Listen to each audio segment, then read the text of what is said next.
We're live. Okay, I'm going to start it. You guys ready to go? Everybody ready? Yep. Cool. Let's do it.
Welcome, everybody. First episode of Dungeons and Dummies starts right now. Dungeons Dummies presented by In the Neutral Zone. Those of you tuning in from those various channels will recognize a lot of these faces. Some of these are new. This is the show that we are bringing you that rolls a nat 20 for charisma and a critical fail on intellect every single time. I'm smart. For those of you wondering exactly what it is you decided to spend your night tuning in for, a few months ago, I had an idea. What if we took a bunch of random individuals who are fairly charismatic and registered adult children and made a podcast of us playing D&D for the first time? This is where we're at. So with that being said, our famous tagline, I'm Alex. I'm your host. With me is my co-host, Joe, who's down there in the middle.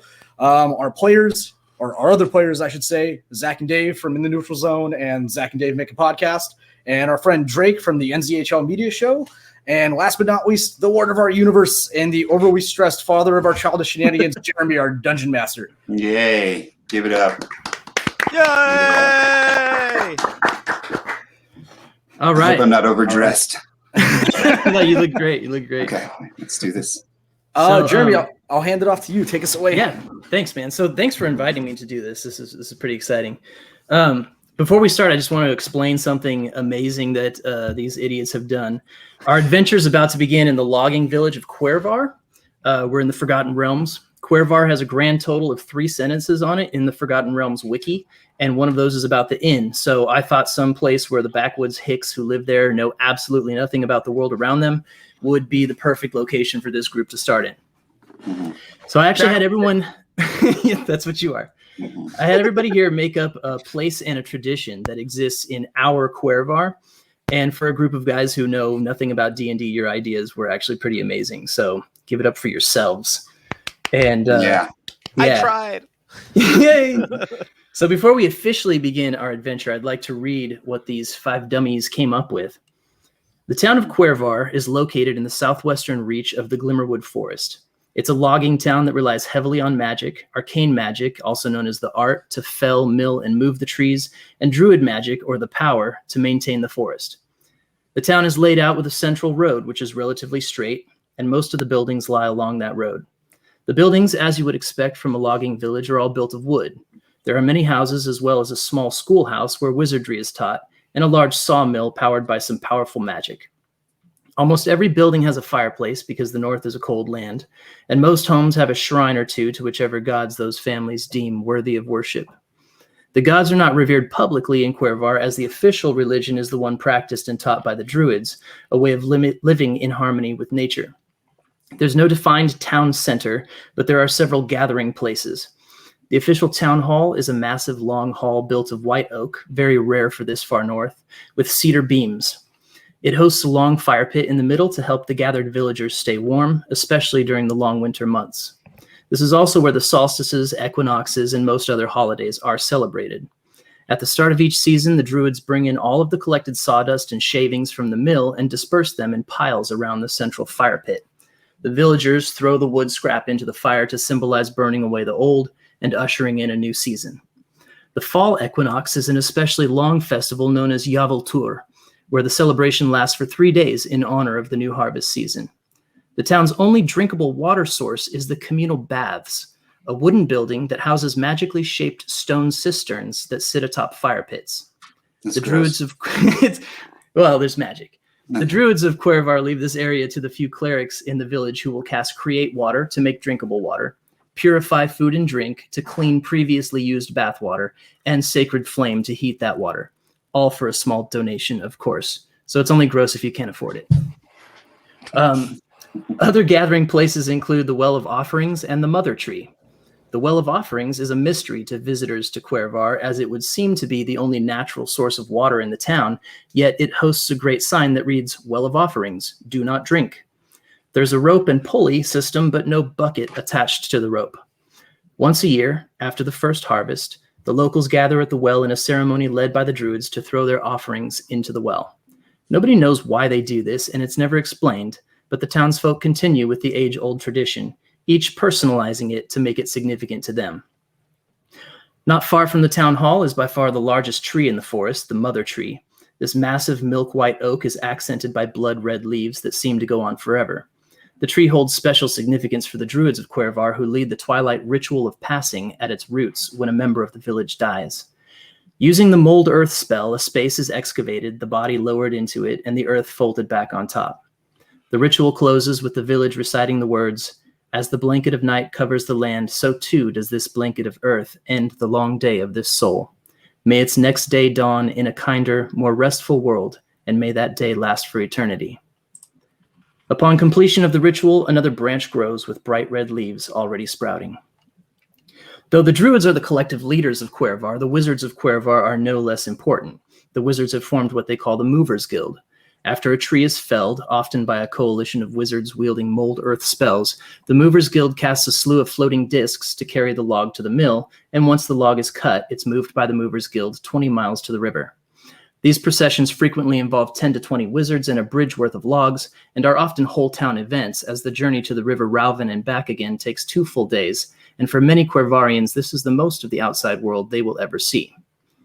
That portion of Cuervarians with more exposure to the outside world is the Rothe ranchers, who guide their herds of Rothe, large musk ox-like creatures, out to the pastures south of Cuervar to graze at sunrise every morning, and return every evening at dusk. The Rothe provide the town with a steady supply of meat, milk, leather, and fur, and many villagers proudly drink from large Rothe horns. In recent years, a family of Kenku have settled in Cuervar, setting up the Beacon Bauble General Store. It contains mostly worthless knickknacks and shiny baubles that other Kenku come to Cuervar to trade for, but also the occasional powerful magical item. This chance at something interesting is giving the Beacon Bauble a fast-growing reputation as the place to visit for those who want to take their chances at finding something rare and valuable. Cuervar also hosts an inn and hunting lodge called the Whistling Stag. It's here that visitors from across the realm stay when they come to the Moonwood to hunt its bountiful population of deer, bear, and wolves. A smaller tavern and brewery behind the Whistling Stag actually provides the ale to the stag. Kurat's Ales and Fiendish Spirits is run by a tiefling family. Their ales are some of the finest in the marches, but due to their fiendish heritage, many travelers won't buy directly from them. The stag provides a way for the tieflings to sell their product, and the fiendish spirits help the stag maintain its reputation as one of the finest lodges in the land. During the Midsummer Festival, the Gathering of Coins, the Whistling Stag is the first to fill up, with merchants arriving sometimes up to a week early to secure one of the lodge's luxurious rooms. The Gathering of Coins has become quite a holiday and cultural phenomenon in Luruar before the disbanding of the League of Silver Marches. Villagers used to make quite a profit renting out rooms in their basements or even stables. Unfortunately, due to the aftermath of the War of the Silver Marches less than 10 years ago, and the dwarf clans of the area refusing to participate, the festival has become somewhat smaller and less profitable, though it is still treasured by the people of Cuervar. And it's here, in this Cuervar, 3 days before the Gathering of Coins, that our story begins with these 5 heroes. These youngsters live in Cuervar with whatever family they have and are probably currently feeling anxious for the upcoming festival, as any young person would be. So at this point, I'd like to go around the table and introduce our characters. Why don't you tell us your name, your character's name, their race and class, and any other bit of backstory that you feel is appropriate. Let's start with Shearer. My name is Alex. I am playing as Shearer Squawk Speaker, the Kenku Bard. For those of you tuning in for the first time who have never played D&D, Kenku are essentially an avian species of crow people. that, spoiler alert, were at one point fallen angels, at least so the lore says, that now do not know how to speak and can only speak in a series of squawks. So for those of you sick of hearing my voice, get used to it. It's going to get a lot worse. Oh, God. Zach. As you can see, my name is Zach. I'm playing a dwarven wizard by the name of Bumbling Froststone. I have a penchant for ale and I have short man syndrome, so it's going to be a good time. Mm-hmm. Nice. Drake. I'm Drake. My character's name is Olkvir Duvrov. I am a dragon-born barbarian, and growing up, Olkvir had trouble making friends because of his barbaric tendencies. Yeah, that's pretty par for the course there. Mm-hmm. Joe, go ahead. Yes, my name's Joe. My character's name, is Angelus Mistel. I'm a human cleric. My father, Bren Mistel, actually trained me as a cleric after my mother's unfortunate death. So, yeah, it's been rough, guys. It's been rough the last few days. That's why I need this right here. There we go. How old am I again? Love it. What am I, like 12? Yeah, I'm sure. just- And we all have You're all youths. down the hatch. And we all have a penchant for ale. Right, yes. Okay. I guess that leaves me then, right? Yeah, you're Yeah, right. take it away, Dave. So, as you can see, my name is Dave. I will be playing as the tiefling rogue Malmus Barzik. He's a real piece of work, that guy. For being 12 years old, been arrested once, actually twice. In my story, I've had him arrested once for public drunkenness and for serving alcohol to minors. Thanks again, by the way. You're welcome. I got you. They are the owners and I guess the brewers at Karat's Ales and Fiendish Spirits. So we'll see. It's going to be exciting. Cool. All right, thanks, guys. Let's play some D&D. Let's get into this. Let's do this. Bumbling. Music, music, music, music, music, music, music, music.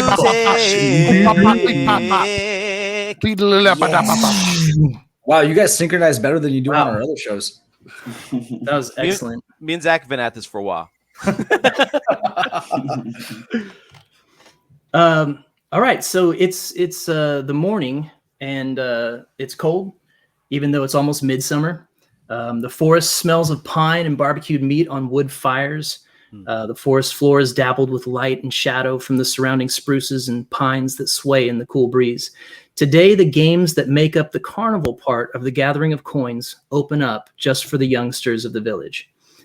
Some of those games that are available are archery, log lobbing, branch bowling, bobbing for moonglow, mage running, and the Great Rothe Race. I assume everyone knows exactly what all of those are, so tell me which characters want to do. I want to do. Gimli would like to do the log throwing. The log throwing? Okay.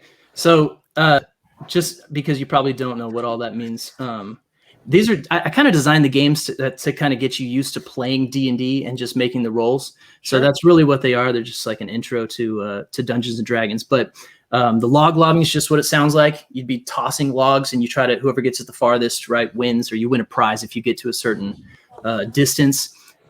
Branch bowling is just that. You take a branch, and you can see the lady that's there. She's got this branch, and she's kind of practicing how to throw it. It sort of looks like a boomerang, and she throws it at this stack of bowls. There's 6 bowls, 3 on the bottom, 2 on top of that, and then 1 on top, right? So a pyramid of bowls. If you can knock them all down, then you win a prize. There's one of the other few dwarves in the village is running the bobbing for moonglow game, where you can stick your head in the water and you try to get these.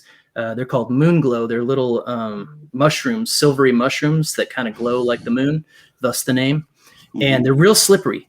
But if you can stick your head in and get all 10 of them in one breath, you can win a prize. Mage Running is a classic game specific to Cuervar. It doesn't exist anywhere else in the realms. And you cast them. It's only for the wizards, right? You cast your mage hand, and then you have to run it through this like obstacle course.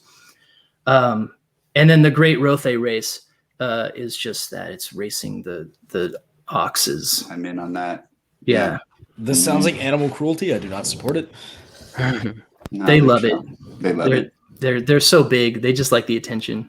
What would you like to do, boys? Should we go bobbing for moon glows? Yeah, I mean, you said log throwing. You want to go for it? Yeah, let's do that. Let's go. Let's log Go, throwing. Bimbley. You can do it.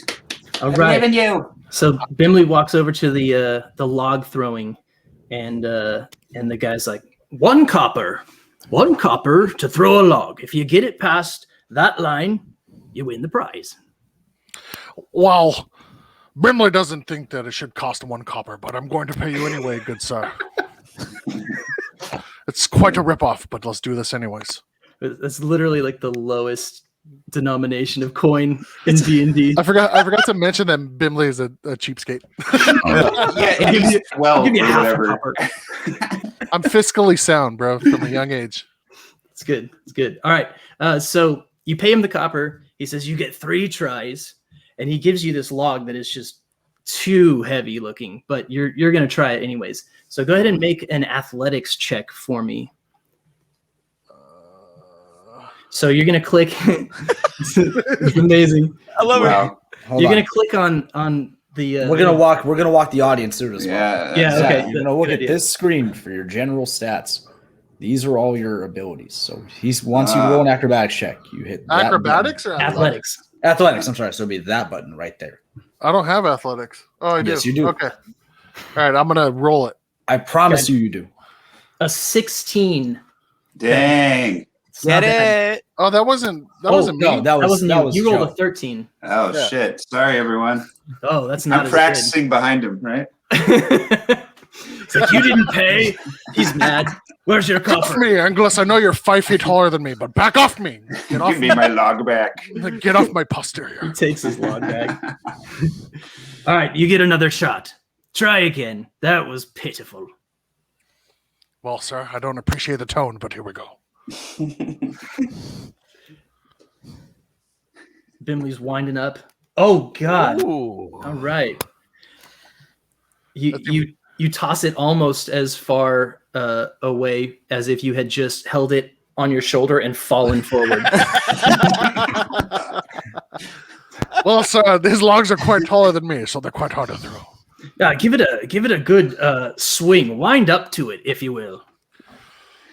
Bimley raises the log above his head, extreme agonizing pain because this log is almost as heavy as he is. Ah! Ah! Ah! He rolls a 7. We gotta get this coming good. up on the screen. 'cause Yeah, I people have know. to see this. It's a 7. It's like absolutely bad.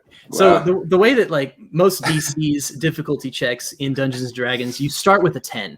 It's almost always like a base 10, unless it's just super easy. It's going to be a base 10, and then you want to try to get it like as high as you can. Your first roll, the 13, was the best. So you fail miserably. You obviously don't win the prize. He doesn't even say anything to you. He just collects the logs and like puts them back on the rack, and he's like, "Mm-hmm." Well, I gave it my all, guys, but let me just take a swig of my ale and drink away my sorrows. You're not supposed to have that. I do as I please. Are there any archers in the group that want to try the archery contest? To be honest, in all fairness, though, Bimley is not like he's a wizard, right? So he's not like a super strong character. Obviously. I should have done the mage hand. I think Shearer will take a crack at the stick bowling. Stick bowling, Ooh. yeah, do it. Okay, good luck. Branch Good bowling. answer. Good answer. So basically, for branch bowling, what you're gonna do is make you have daggers, right? I believe I do. No, I do not. Oh, I do. Yes. Just make a dagger, roll a dagger attack, and then Okay. roll your dagger damage, right? So your attack is going to be just to hit it in the right spot. If you hit it in the right spot, somewhere low where it's going to knock everything down, then your damage is going to determine how much force is behind that to really Got take it. it all Okay. down. Cool. All right. So here we go. Ooh. A 19. A 19? Oh yeah, that's like the exact right spot. Right in the middle. You managed to hit all those bottom ones. Let's see how hard you throw it. What's your damage on that? 6? There are exactly 6 bowls. So you knock all 6 bowls down. It's amazing. You're so proud of yourself. You're supposed to have 3 tries at that. You got it in the first try. And the little halfling girl's like, that was amazing. Oh, that was wonderful. Here's your prize. And she hands you this creation that was made out of nature stuff, right? Leaves and fur and stuff, like all stuck together, roughly into the shape of a bear, but you're not quite sure. But Thank she's you, super Tiny proud of Miss it. Yeah. Doubtfire. Given Shear's eclectic nature, I'm just gonna go ahead and excitedly shove it into, or have him. He shoves it into his pack and scurries himself along. Okay. Perfect. Bimbley leans in real close to Cher and tells him he can go cuss himself.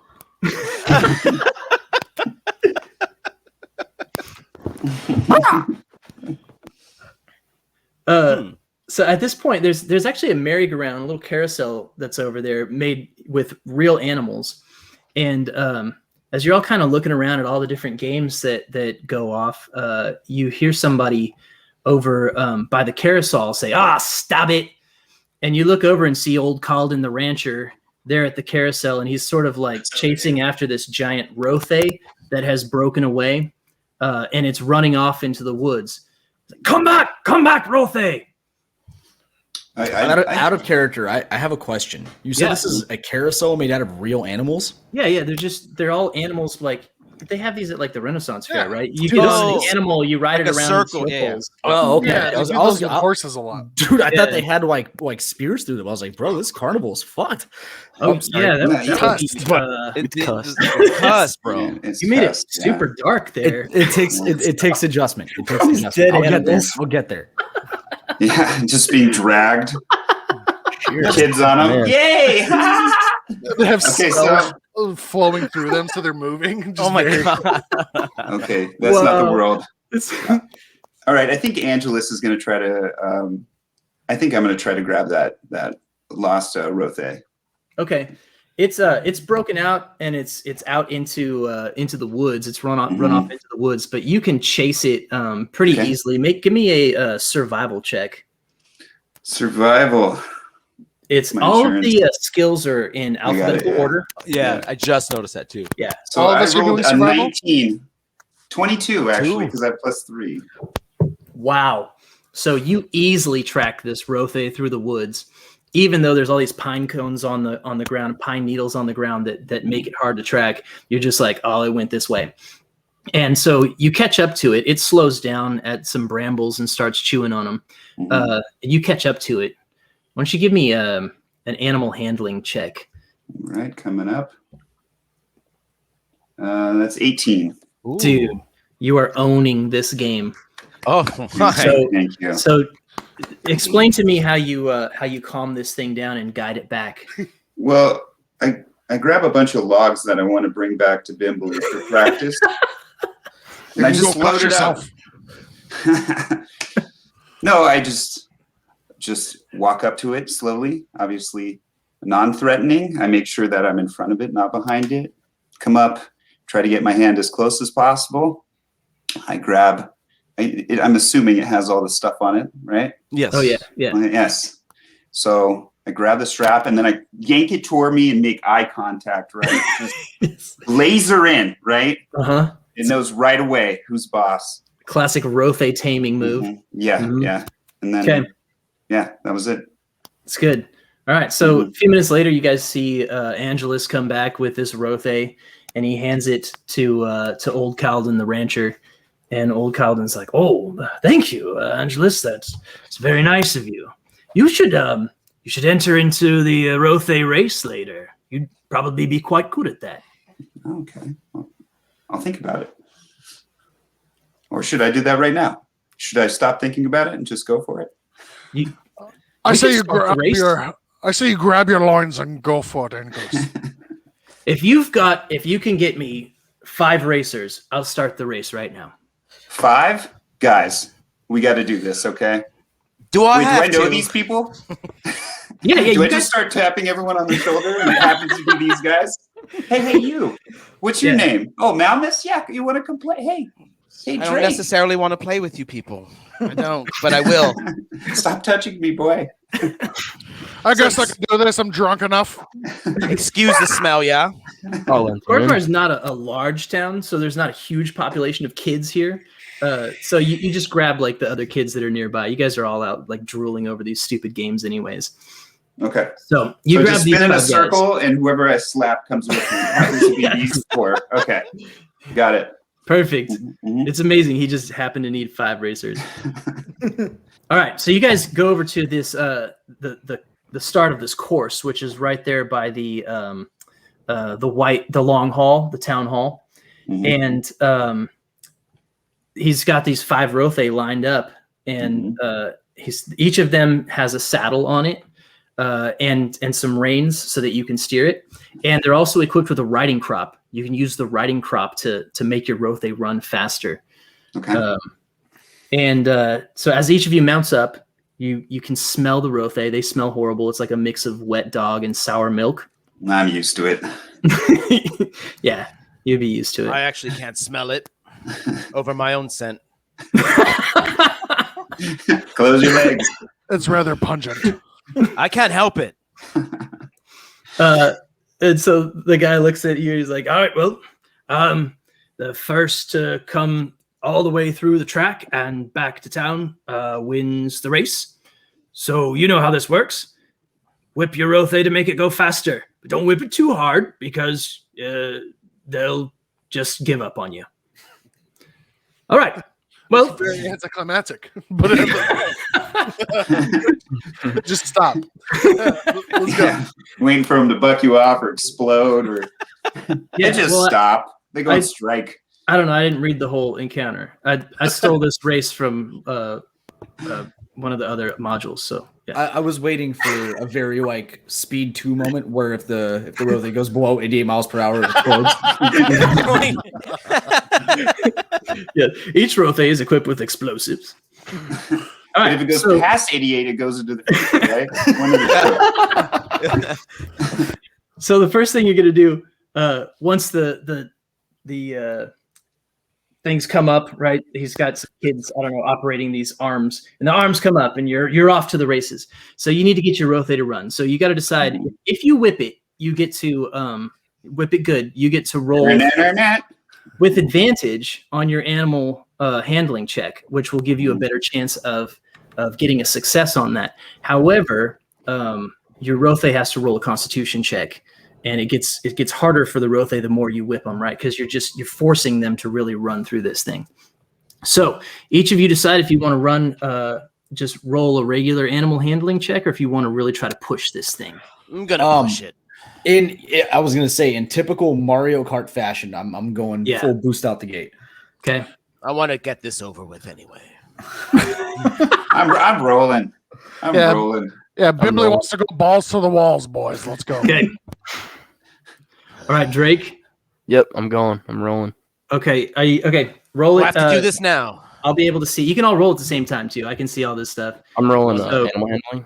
So we're doing animal handling with advantage. So right click it. With advantage if you whipped it.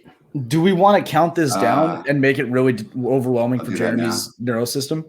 I already rolled. Oh, well then never mind. Okay, so tell me what you got. I got a 10. I got 19. I got 21. Wow. Okay. So Bimley pulls out in front of the pack, and then Angelus is like just a nose ahead of him. The rest of you are pretty neck and neck in the back, but you can see up ahead there's this fallen log across the path, and you're going to have to get your Rothe to jump over this thing. So give me another animal handling check. Standard? With advantage? And this time, just standard unless you're whipping your Rothe. In which case, I need to roll Constitution checks for those Rothe. If you must. I'm using the old-fashioned physical dice. Okay, Grandpa. I love it. I got an 18. I believe they say boomer. I got a 7. Oh, All right, I'm still whipping. Bimbley's still whipping the cuss out of his. So let's go. Malmus, So what- you got a 7? No, I got a 7, but I didn't roll with advantage. Oh, Shearer, you got a 7. I'm gonna roll right now. I got an And 18 we're without rolling advantage. advantage if we're whipping. Bimbley got a 22. All right, I'm rolling with a whip. I got an 18. 13. Out of Are we character, all Zach. Bimbly now?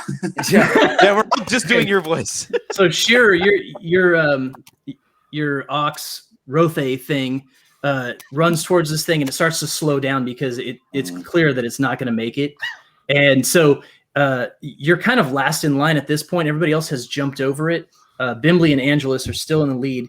And your Rothe just lowers his horns and charges through it, it just shatters the log, right? But that's going to cost you a little bit of time. So now you can see, yeah. Do I get inspiration for awesome cinematics after this, or Dude, that's pretty sick. that is pretty sick. That is kind of sick. That is kind Yeah, of sick. but, Yeah. yeah, but I Jeremy mean, came up with the sick thematic. I feel Theatrics wasn't you. pressured These are all semantics, Zachary. No, you don't. All right. Up ahead, you can see this like really muddy, gross area, and it looks like several Rothe have gone through this before when they were prepping the track. So it looks like it's going to be sticky. You can choose to try to go through it, or you can choose to try to go around it. But around it is through some winding trees that might be kind of low. Bimbly will be fine, but I'm worried about me.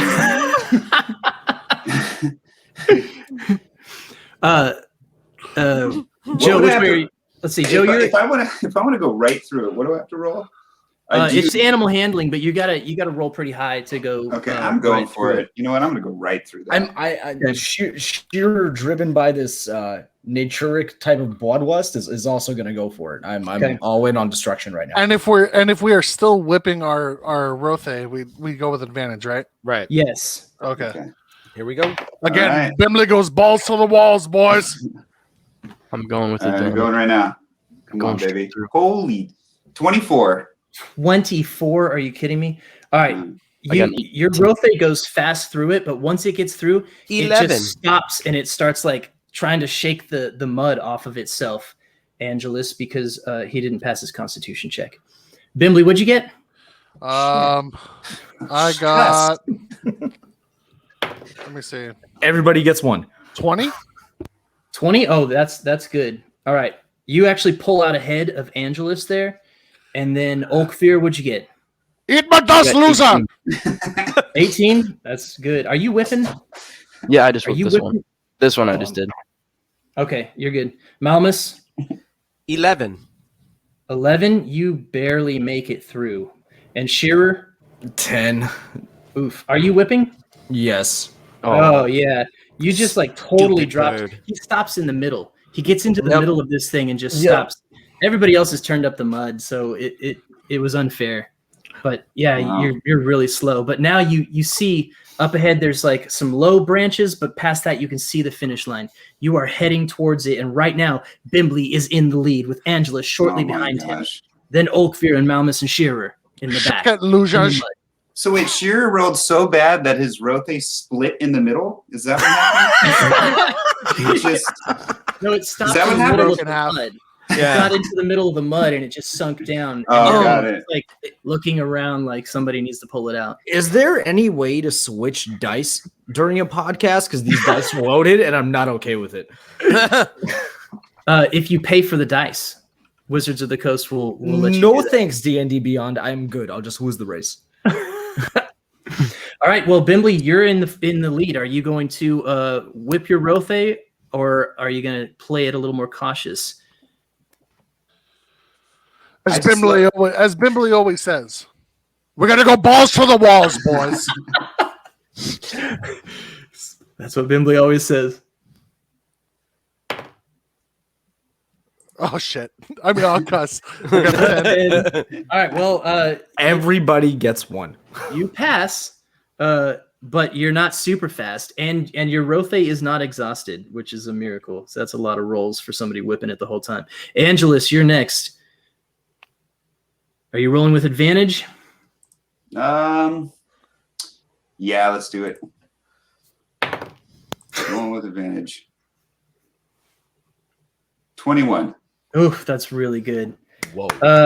But your Rothe sucks at his constitution check. You catch up to Bimbly, and you barely pass him right as you get to the finish line. So Bimbly, you come right after that, and then Olkvir and Malmus, and then Shearer, you're still stuck in the mud. But that's going to be the order. That's going to be the order. And so the guy comes over, and he's got this little artifact that he seems to have carved out of wood from the forest, like a soft pine wood, and it's in the shape of a Rothe. And he's like super proud to give it to Angelus. He's like, I carved this myself. It's a Rothe. He hands it to you. Thank you. Wow, that was really well done. Great writing. Great writing. Yes, thank you. Thank you so much. I mean, I work with Rothe every day. Oh, My father. Yeah. Your father must be proud. No, but No, I do my best. So wait, is the Shear's horse or Rothe's name, Yeah. is that Artax? Like, is that Oh my god. No, actually, I had names for them. His name was Shivers. And it's it needs to be shivering. renamed to the horse from Neverending Story. It's in the mud and dies. Yeah. Yeah, so Shearer spends like the next 15 minutes like pulling his Rothe out of the mud. Shearer arrives back at the finish line and points at Angelus and begins to exclaim his displeasure in what was obviously a rigged race from a veteran rider, but it comes out as a series of Watch your mouth. Stupid birds always just mouthing off. I hate it. Always. Try your hand at the mage hand. Try your hand at the mage hand. Ring the bell, win a prize. There's Well, only one boys. person that can do that, right? Well, boys, seeing how I am the most magical here and obviously the best, I think I'm going to have to give this a try. You're also the shortest. That's fine. That's not what your mother said. That's why he needs the mage hand so he can reach up on the third shelf. Speak about my Shearer, mother that way. Shearer, not understanding what mage hand means, would also like to give a go at this. Okay. Perfect. So, all right, you approach the what's called the Mage Runner, and it appears to be a vertical maze of obstacles built against a large wooden wall. The whole thing is enclosed with a wire mesh that you can easily see through. It starts with a small section containing a sign that says Mage Hand Here.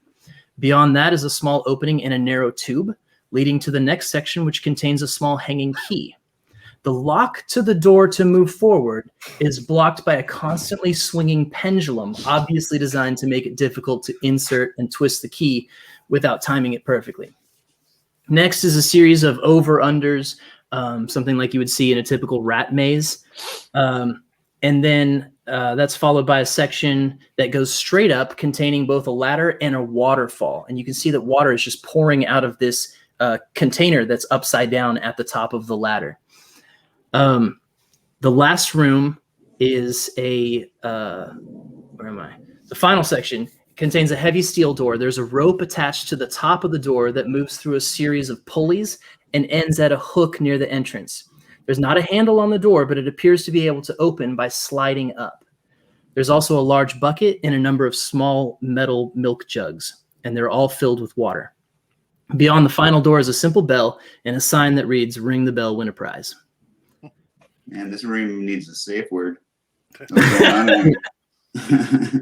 So this whole thing is essentially behind a mesh screen, right? Right. Okay. Right. So you can see where your mage hand is going, but you have to direct it and kind of figure out how to get through it. And you have to do it all in one run. So Bimley, you would know that a mage hand only lasts for 1 minute. Okay. Yes. So the challenge here is to be able to get through all of these obstacles in 1 minute or less, and then you win the prize. Now, is there a clear path to the bell? Yeah. Yeah. No, there's only that one path. You have to go through each of these obstacles in that order. But like, let's say, for instance, if Malmus wanted to shoot his short bow in a straight line, would he be able to hit the bell? You'd have to get it through the mesh, but yeah, I mean the mesh is pretty. It's pretty big with the holes in it. It's like a fisherman's net. And I guess I'll play too. So you're gonna shoot the bell. Yeah, This game is rigged. I'm taking a Rothe through it. Move, boys. It's literally big enough for a mage hand. Like that's it. Okay, perfect. You could take your little Rothe through it. Just throw it. Just check it through. Yep. Win me something. Thank you so much for this. It's really nice. He starts crying. I spent 15 hours on that. Asshole.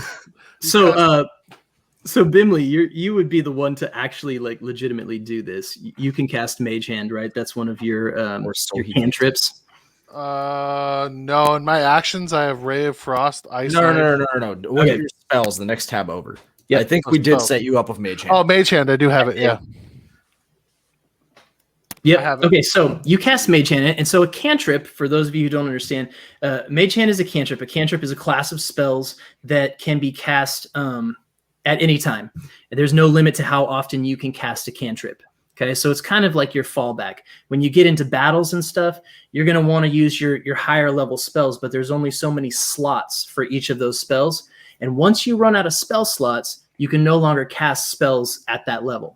So you can always fall back on your cantrips. And I think you have you got two other cantrips. One of them's an attack. Mold Earth.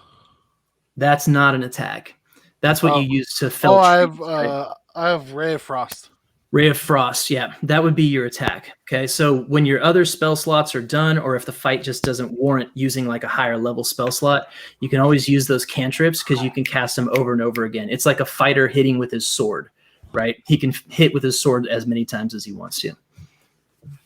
All right, so you're gonna cast Mage Hand, which lasts for 10 rounds. Oh my god. Okay, so describe for us what your dwarven mage hand looks like. Well,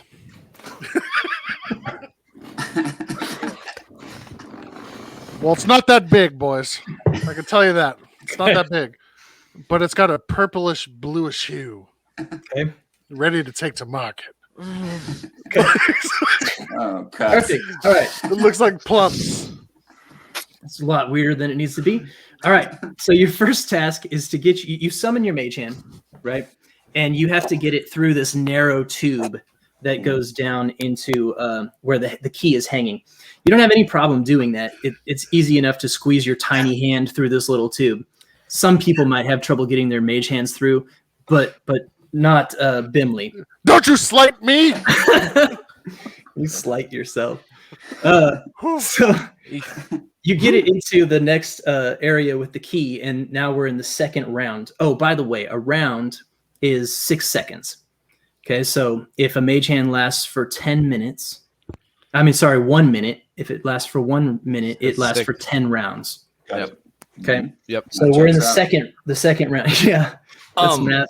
I would just like to throw in that Shearer is 100% committed to actually trying this. So he's kind of just hanging back watching these mage hands go up. He has a plan devised in his head. Okay. That'll unveil itself as the game goes on. I can't wait to see. All right. So round 3, you need to grab the key, which is just this little key hanging there. Give me a dexterity check. Okay, so it's not That's a the one at skill the top, check. right? The one at the top? Yeah. The ones up top, yeah. You just hit the dexterity button. Yep. A 10 is good enough to grab that tiny key. Since your hand is so small, it's used to grabbing those little things like that. And now the real challenge in round 4 is to get that key into the lock. Now remember, in front of the lock is a pendulum swinging back and forth. So you've got to time this thing perfectly. Look at me, boys! Look at me! I want you to make It's the tiniest hand. I want you to make a spell attack. Okay, so if you look at, I keep using the wrong mouse to get to my other computer.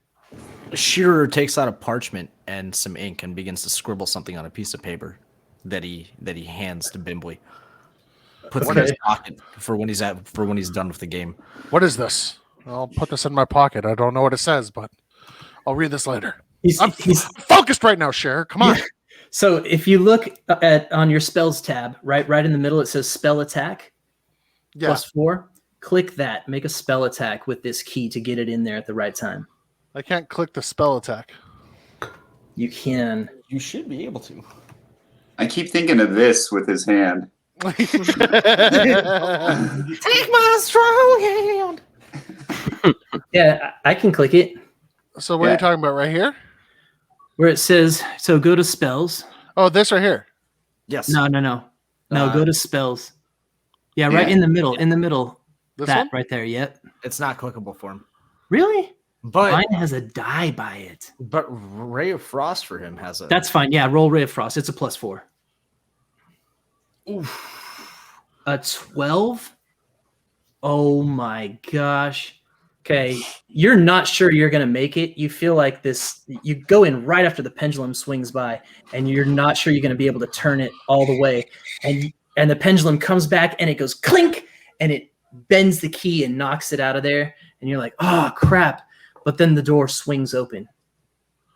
Oh. You just barely made it. Oh, Nice job. okay. I'm the best. You are the best so far today.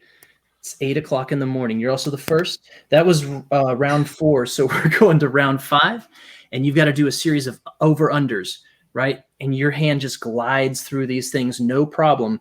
And now it's made it to the ladder. Now this ladder, you have to be able to climb up it because the force of the waterfall coming down is going to want to push your mage hand down. So this is going to take some intense concentration from you, Bimley. At this point, Shearer begins to scale the mesh wall off towards the bell. Was Okay. It's like 10 feet concentrating. tall. I don't care. We're scaling it. It's like full handholds. You just grab onto the mesh. Do you want me to make a roll? That does not require. Do I get roll. 10 advantage rolls? The absolute easiest thing to scale. And the little girl there is like, that's not. I don't think that's how it's supposed to. Shearer turns to the small child and what's that? A bellowing. Bimley, give me an intelligence check. 17. 17 is really good. So you managed to For such a short man, he's so smart. He's super smart. Well, he's a wizard. So you finger walk your thing up this ladder, and you get to the last room.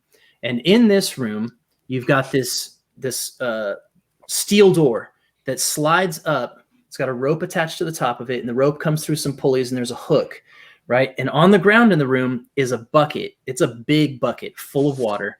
And then there's several small milk jugs also full of water, but there's no way to hang them on the hook. Only the bucket has that loop on top to hang it on the hook. So Bimley, this is your challenge. How do you open the final door? Can I roll a perception? You could. What to find out? What's your goal here? I need some more insight as to. Actually, you know what? Why don't you explain that to me again? How to set up. No puzzles. Yeah, for real. Oh, you guys hired the wrong DM. Sorry. So it's like an escape room, right? You have to get through this one steel door. The only way to open the door, there's no handles on it. The only way to open the door is to slide it up. Okay. To slide it up, you would assume you have to pull on the rope that comes through these pulleys, right? If you can pull on that rope down, then the steel door will slide up. There's on the ground in that room, you've got a large bucket of water and then 3 small milk jugs also full of water. And beyond that door is the bell that you need to ring. And you have 3 rounds to do it. Okay, so this bucket of water and jugs are in front of the door? They're just in the room with the door. Okay. So so Bimbley knows that the rope pulls the door up, correct? Yeah, you can tell that. Okay. So what So what Bimbly is going to do? These are milk jugs, correct? Yes. Like the milk jugs that we know. Like they have the handle on the side of them.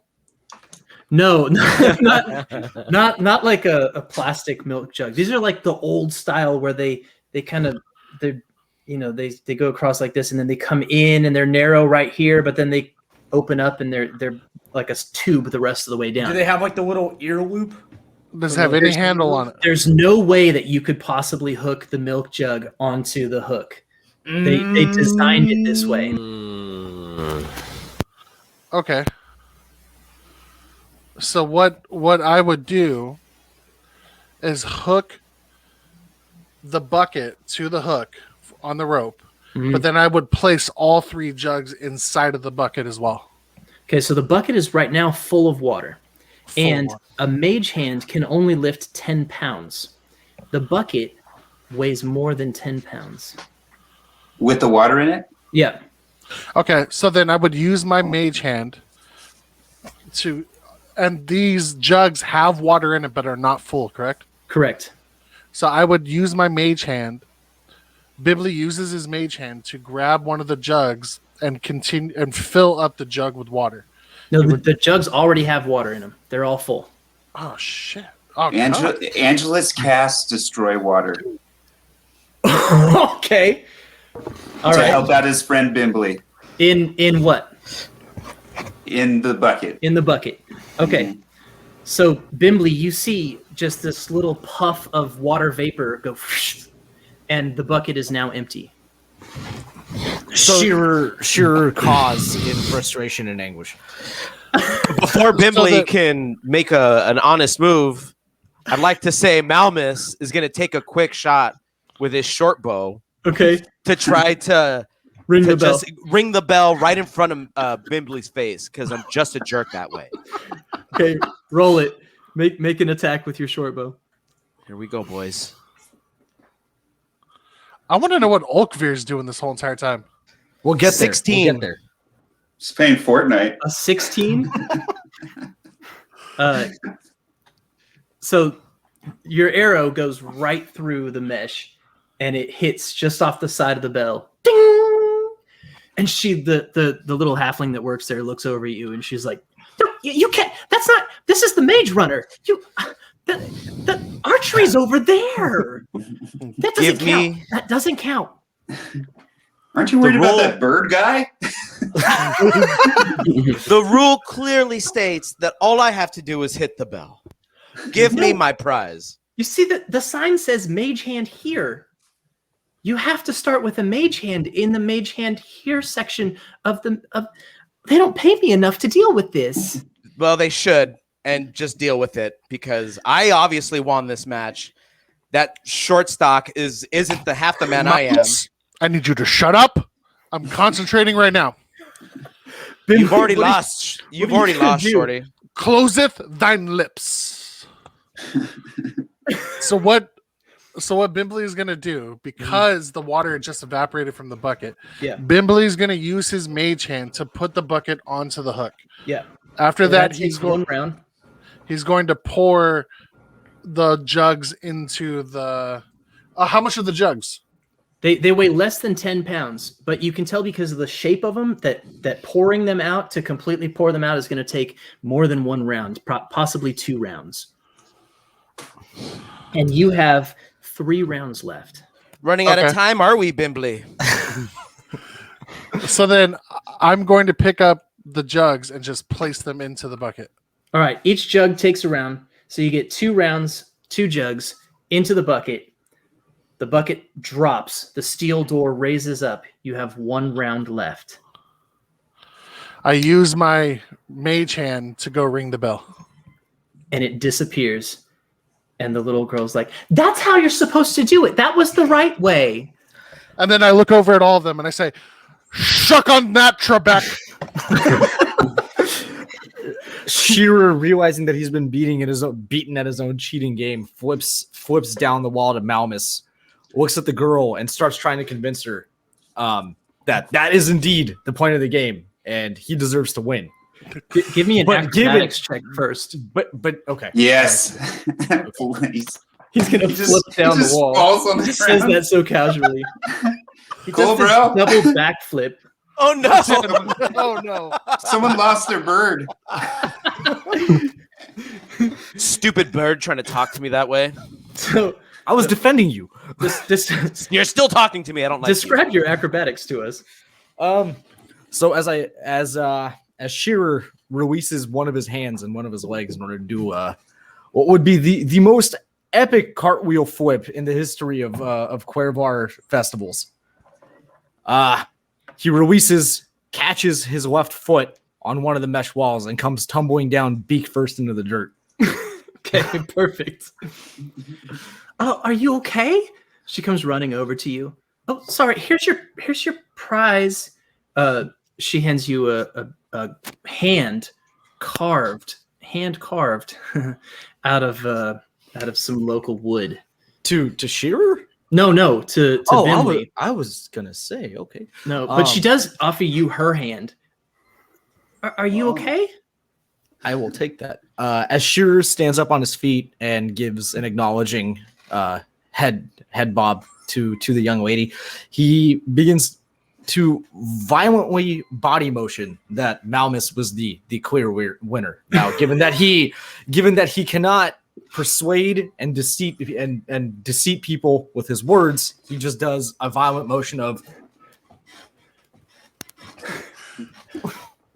I can't give him the prize because he cheated. Well, you can and you will. Listen to me, you fool.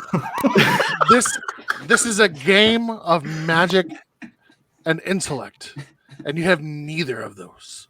Yeah. Bimbley, One. Bimbley I take reaches offense into to that. Bimbley reaches into his pocket, and he pulls out the note that Sheer had written him while he was focusing on his mage hand, and it reads, "Squawk, squawk, squawk, squawky squawk." Now, see, had you had a grasp of the Oran language, you would have understood that what it really said was Bimbley Tiny Hands, master of nothing.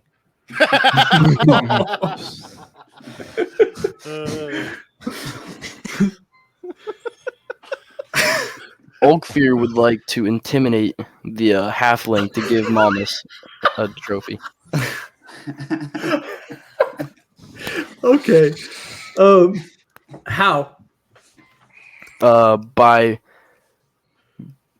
using the lightning attack in the air to scare. Shooting the lightning bolt in the air. You're gonna blast your breath weapon? Yep. You get to use that one time a day or 2 times a day? Once a day. Yeah. Okay, and you're gonna use it to intimidate a halfling. Out of You know what? Out of character, who do we replace Drake with when he inevitably dies in the first session? Oh, there's a couple other kids in the town. They were grounded today, so they didn't come out to play. I think it would be awesome if Shearer was up in the tree when he does it, and he just wastes him. Oh my god! Or just goes flying past Yeah, his this head. cooked bird just lands in front of us. All right, so Looks like Team Shearer's blasting off again.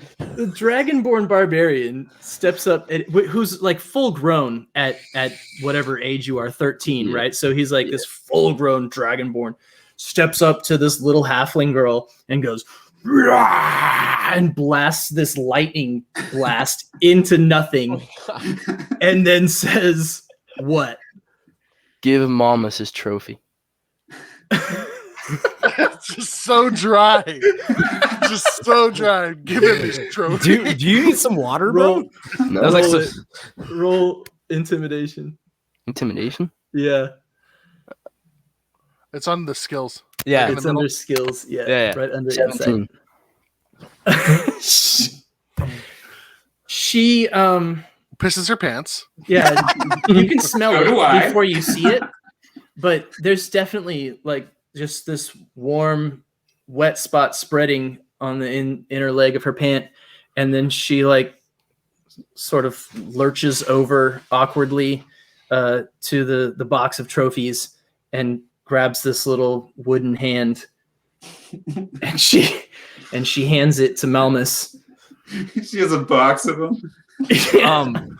In defense of this poor girl, Shearer takes a step back and casts vicious mockery on Olkvir. What is his vicious mockery? What does he say? Of course. Why did I ask? So vicious mockery is a spell that you don't have to actually understand the language. You just have to be able to hear it. So it's a psychic attack. And so go ahead and roll your. Is it attack or does he have to roll a save? He has to roll 12 wisdom save, which for a barbarian, good luck. All right, so look at just under strength, dex, and con. You've got that box there where the saves are. Those are saving throws. So make a what'd you say, wisdom save? Wisdom, gotcha. Oh, saving throws. Okay. Yeah. Got 9. Oh no. Okay. Roll your damage, Alex. Good lord. Ah! Oh, it didn't even pop up on my screen. What was it? It was a 2. It only A goes up 2? to 4. Oh, okay. Okay. So Drake, Oakvir takes 2 damage. I'm not psychic trying- damage. Shearer's not trying to challenge this giant wizard to open combat. It's a bad idea. Well, actions I'm just speak louder than words. So It feels like you're trying to fight him. I'm gonna Dragon- strike. I'm gonna do it the old-fashioned way. I'm gonna make a your mom joke, and I'm gonna run. You didn't understand. Meanwhile, the your mom tree joke. above us is on fire, right? Yeah. Well, It should it was be just lightning. spreading everywhere, right? We're still arguing. Okay. Yeah, you. In fact, everybody, each of you needs to make a. Bimbley's just standing right there, just drinking his ale. Upset. You're not allowed to have that. Each of you needs to make a perception check at this point. Oh boy. Me too. That's under skill in the middle, right? Yeah. Perception's a skill. So how all of the skills work, I don't know if you know how these work, but each 14. skill is based on one of your main stats. So, okay. What was the highest? 14? 18. 18. Who got that? Me. Joe, Okay. Joe's got loaded. Wow. Yeah, you're getting lucky tonight, Joe. Nice. So each of your skills is based on one of your main stats, right? Strength, dexterity, constitution, intelligence, wisdom, charisma. Well, not constitution. And then you can add a modifier to that if you have training in that skill. So that's where they get those numbers in case it matters to you. When I played in 2nd edition, we had to figure all that stuff out ourselves. But you guys can grow up in the digital age with Dungeons and Dragons and never have to know that. Sweet. So there's my lore dump for the evening. All right, Joe, you hear this sound like far away in the distance, a low rumbling, almost like distant thunder. Mm-hmm. It's difficult to hear over the sounds of the festival, but it gradually grows louder as everyone's like looking up at the lightning sparking through Mm-hmm. the tree. But you're the only one that hears that. Okay. So so I can hear it a little bit better. I kind of move away from the carnival. I don't really tell the guys. I think I'm just kind of overwhelmed by what's going on. I go straight out towards, I suppose, the tree line, just to see if I can hear a little better. Okay, so you get about 30 feet away, and the noise grows. It grows quickly. Like you feel like you didn't even need to move for it to be heard at this point. And it sounds almost like a distant avalanche. And some of the people in town, all of you hear it at this point. Some of the people in town also hear it and start to look towards the north. And it would be really unusual for there to be an avalanche. Well, it can't be this close because the snowy mountains aren't this close. But people have heard avalanches before, and that's what it sounds like. It's just this rumbling. And so the druids immediately react. They know that something is wrong. So they all start to run towards that northern end of town. And in addition to the druids, there's Drakir, the dragonborn defender of Cuervar. That would be Olkvir's father. And he runs with the druid. They're all sort of rallying around him. And as the noise grows louder, Drakir takes his horn and blows into it. You can't hear the noise of the horn. It's like he's just holding it to his mouth. No. But the rest of the druids immediately look, and they all come running. And at that point, each of you can hear your parents screaming your names from various directions in the town. And it all happens super quick, but this army of giant gray humanoids crashes through the trees. They tower over the Dragonborn and the druids, who raise a massive wall of fire, setting the nearby trees on fire, exactly what you were afraid would happen from Olkvir's breath weapon. The druids have now brought it on themselves. This wall of fire goes up, but the ice monsters appear undeterred as they lumber through the wall, catching their sparse growths of matted hair on fire as they do. As each of you, at this point, what would you like to do?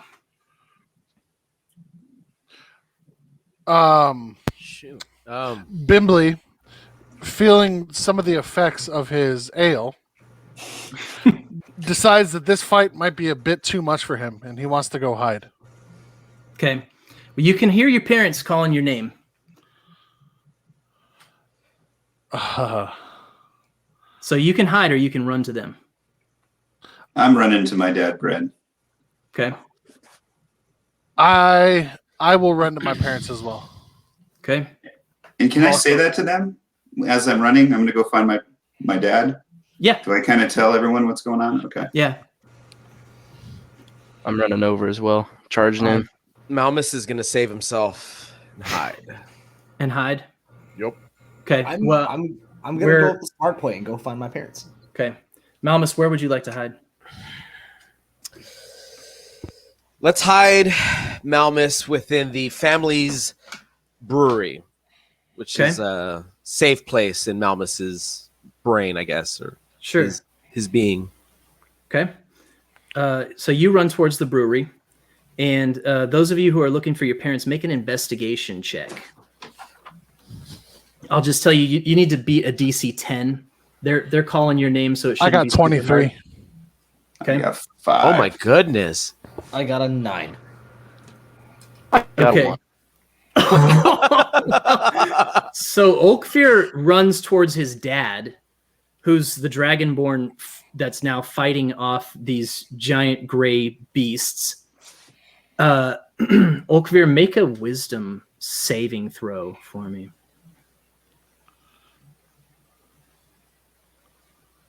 That was zero. Oh, You literally rolled a Zero. 1 and you have a minus A 1. to minus wisdom. 1. Yep. Wow. Okay, you run up to your dad, and he's like blowing on this horn. You would know that the horn is a horn of warning. It's like a silent thing that makes a silent warning, but certain people can hear it, right? The druids obviously could hear it, and they knew to come to his aid. But you run up to your dad, and he looks down at you just terrified as one of these creatures comes over to him and just slashes along his back. They have these icy claws on their hands that are sharp as razors. And so your dad, not really expecting it, distracted by your presence there, he buckles under the pressure and he drops his shield to the ground and just falls to the ground at your feet. And the next thing you know, this thing is reaching up and it's about to strike at you. Roll for initiative. oh my God. The You're gonna scariest, die the first Oh podcast? my goodness. Yeah, you can. Yeah, the scariest 3 words in the English language. if you're Am I anywhere dumb or near you him? roll poorly. No, you went to run towards your dad. Oh, 14. Okay, so Olkfir, that's a good initiative, especially since I rolled a 1. So you get to take an action. What would you like your action to be? You know what you need to do, bud. Nah, I'd like to slide under his attack and jab him in the head with the trident. What are you doing? This is not what you do. He's cashing out his 401k right now. That's my father. I can't. I have to fend. Oh, okay. Oh, God damn. this is exactly why I ran.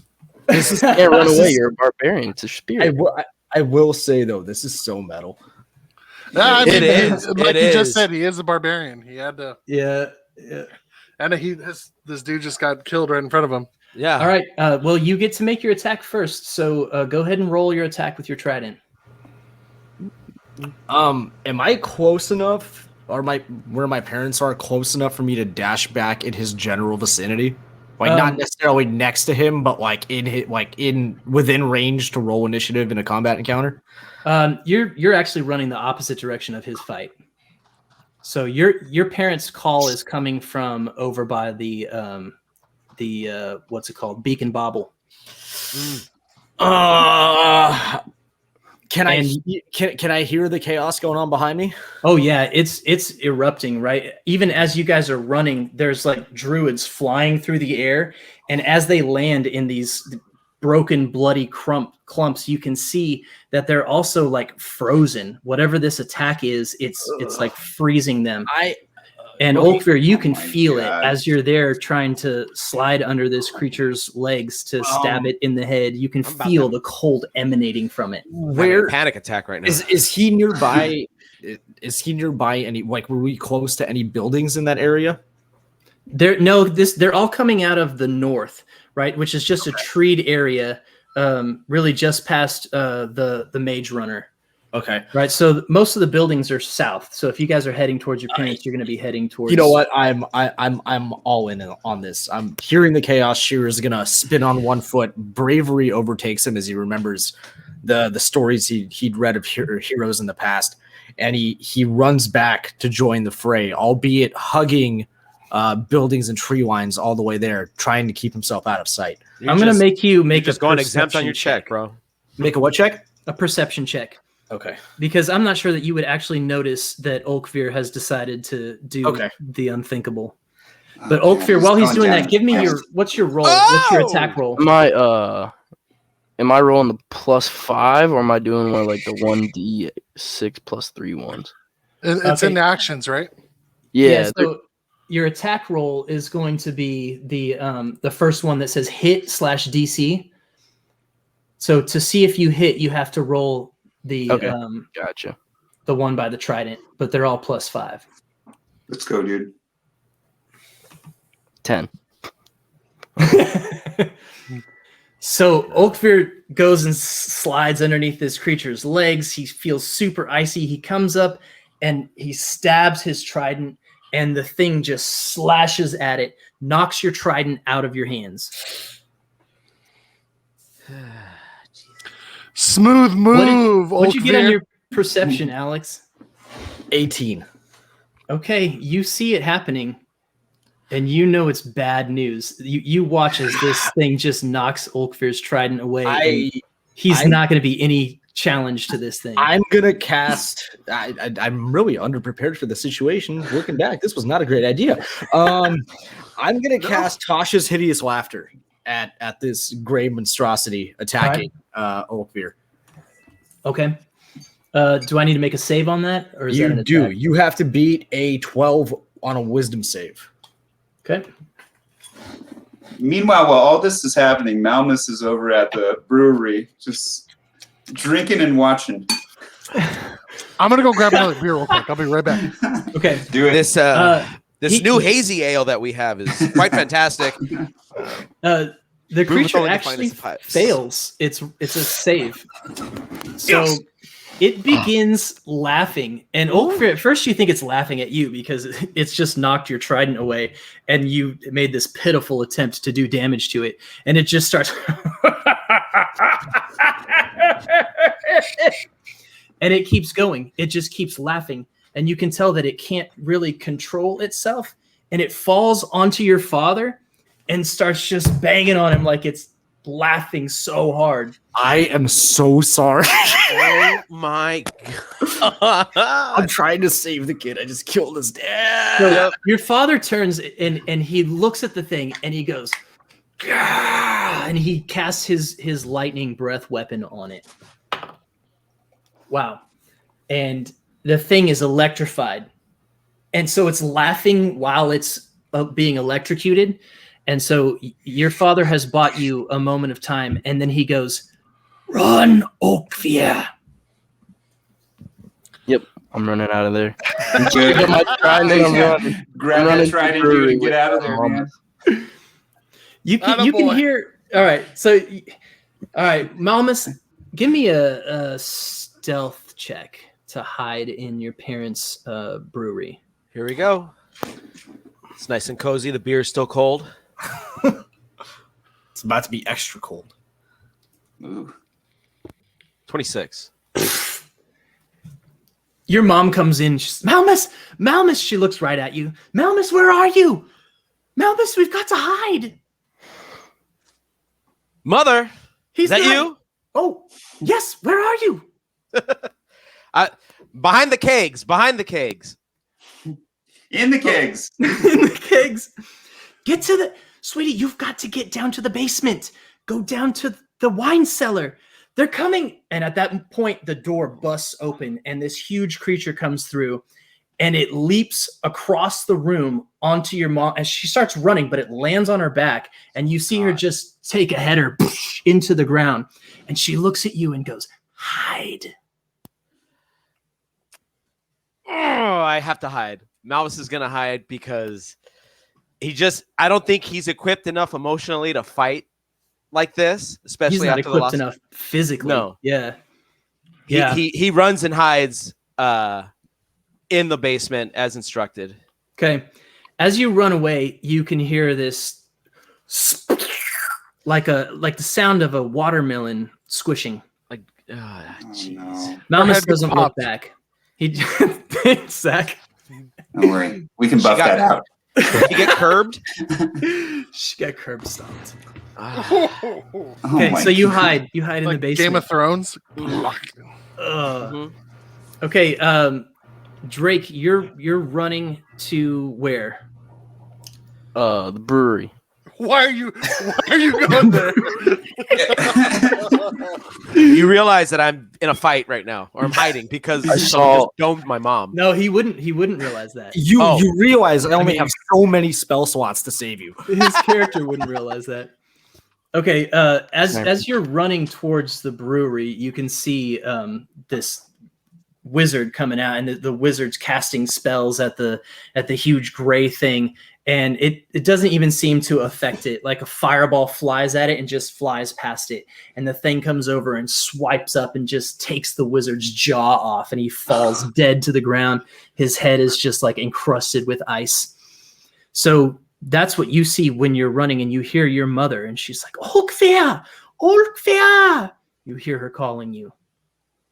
Do you head towards the brewery, or do you turn towards your mom? I turn towards my mother and sprint towards her. Okay. Stay up for now. Zach, what are you doing? I'm chilling, bro. That's I wouldn't found my mom. or my Okay, dad. you found your mom. All right, and then Shearer, where are you? Having just saved Olkvir from certain death, Right. I turn back and sprint towards the direction of my parents. Grrrs! Okay, you got a 9 on your last investigation check, right? Yeah. Make another one real quick. Okay. And then Angelus. And I got a 10. You got a 10. Okay, Angelus, what'd you roll in your investigation check? Oh, It was above a 10, right?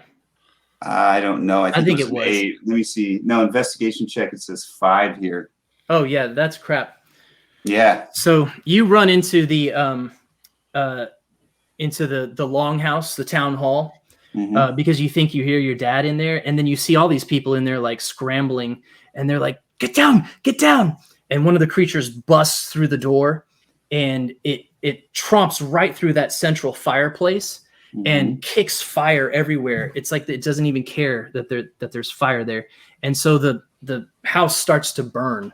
The longhouse starts to burn, and you're in it. Oh, What's your move? So what does this bless do? It says it's a buff. Does it Mhm. affect everyone around me? Yeah, it would within a certain distance. Radius. hmm What about protection from evil? That one says touch, so that's within. Mm-hmm. So what would bless do? Let's start there before you get ahead. All right, so bless. If you click on the spell, it'll pull up on the right hand side exactly what it does. Yeah. So 3 creatures of your choice within range, and if anybody makes an attack roll or a saving throw before the spell ends, they can roll a d4 and add that to their attack roll or saving throw. Okay. What are these types of creatures? Are they? Make a nature check. Nature check. Okay. Mm-hmm. Oh, 20. Oh, A 20. All right. So they're 10 to 12 feet tall. You can see that their gray skin hangs off their hulking bodies like icy gray, loose-fitting potato sack.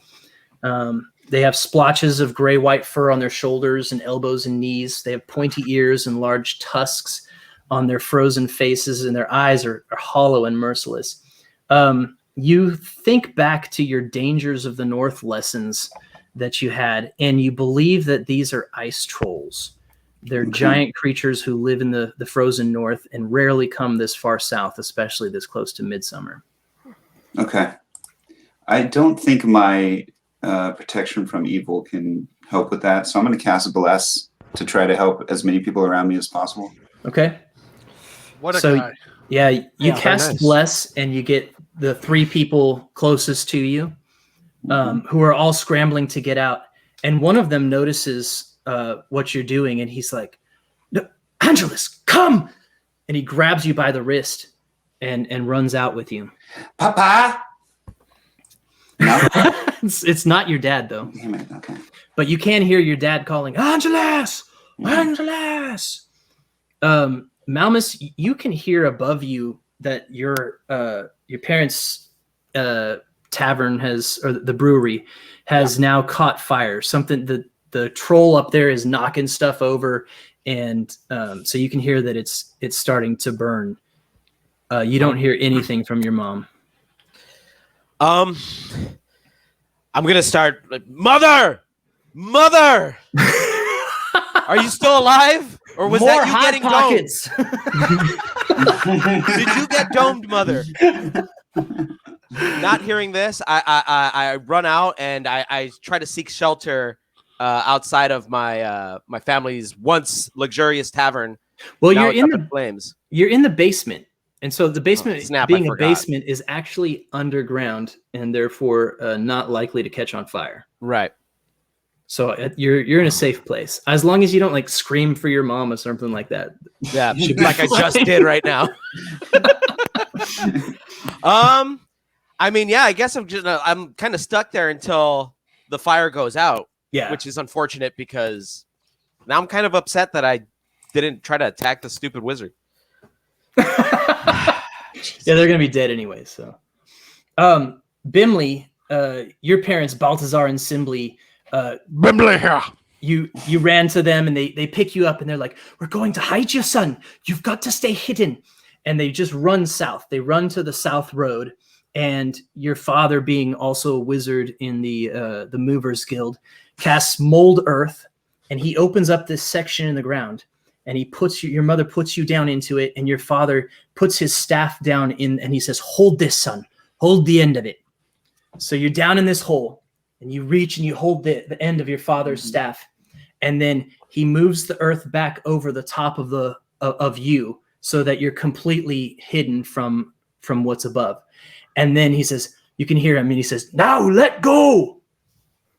So you let go. The staff. No, you're good. It's just like a 5-foot hole. That's still far for me, though. It's like 30 staff feet wiggles. to his side. And he pulls it out, and now there's just this little, you can see the light shining in through this tiny little hole above you, and you're under the ground. Olkvir, you find your mom, and she grabs you, and you're pretty close to the town baths. And so your mom grabs you, and she says, "The town is burning, Oakville. Your father is dead. I'm putting you in the baths." And she sets you into one of the big water cisterns. And she says, "If they come, hold your breath and dunk under the water. Stay here, no matter what." Damn, his mom is super matter of fact. Yeah, seriously. Yeah. Yeah. Your dad's dead, Well, kid. Dragonborn moms, they take over the action. They're like, "I know what to do. I have to protect my child." So she puts you in a cistern full of water. I guess Can- I'll just camp out there until until I know it's safe. Okay. Shearer, you find your parents. Your parents come running at you, and your mom indicates that she's pointing to your father, and he holds open what you recognize as one of the bag of holdings that they would have in their shop. And your mom says, "Get in." In bird speak, obviously. Yeah. Inside, go in. Let's see. Shearer, being ever the protagonist in his own mind, tries to do a somersault into the bag of holding. Roll it. Acrobatics? Yeah. Sweet. Wow. An 8. He does this cool flip and gets one foot in, but his other foot is like hanging out, and so then he just drops on it like thump, lets out a squeak that everyone recognizes. And so your mom kind of lifts you up and like puts you feet first in, pushes your head down because you're super stubborn, and she's just used to it. Inside the bag of holding, it's an interesting experience. At first, Shearer feels like he's falling. There's this sudden experience of weightlessness, but you realize right away that there's not that accompanying sound or feel of air rushing past you. You're just sort of floating in an extra dimensional space, and it's dark. That's not good, man. I got black feathers. I can't see anything. Yeah, you're there. Let's see. Not a whole lot to roleplay there. Sorry. That's where we're at right now. Angelus, you find your dad. The guy that grabs you runs you to your dad. Your dad picks you up. He's like, "I thought I'd lost you, son." And your dad runs to the well, and he lifts you over the side of the well, and he goes, "Hold on to the rope." And he starts to lower you in. And as he does, I assume that you will hold on to the rope. Mm-hmm. I don't want to play. Yes, absolutely. Got to listen to Dad. So as he does, he starts to lower you down in, and you can hear him. And he says, "I offer now the most precious of offerings. Please protect him, Helm. Watch over my son, of whom I am proud. I ask that." And then the rope just drops. Give me an athletics check to hang on. Can I create water below me? While you're falling? All right, I'll just do my. What was it? Give me an athletics check first. Okay. 22. Dude. Wow. You all need Joe's dice. As soon as this game ends, Loaded. I want you to go down to the store, buy yourself a stack of lottery tickets this high. Right? That's pretty amazing, dude. Dude. Okay, yeah. You have no trouble holding on to the rope. But as you look up, you can see that like the trees are burning around, and you hear nothing more from your father. You can hear that there's just a battle raging out there, and it does not sound good. Bimley, you hear your parents doing this like traditional dwarven argument. Move the rest of it here. No, it's too obvious. Spread it out. I'll do it myself. We love you, son. Stay there until... And then the earth starts to shake as the footsteps of some massive creature approach. The dirt rattles off the walls around you, and you hear, "Take this, you bastard!" And a whoosh of sudden fire, and you feel the magic weave around you ripple as something massive is launched. And then you hear, "No, my love, I'll kill you, you..." And there's a squash, and the ground trembles again. Cuss.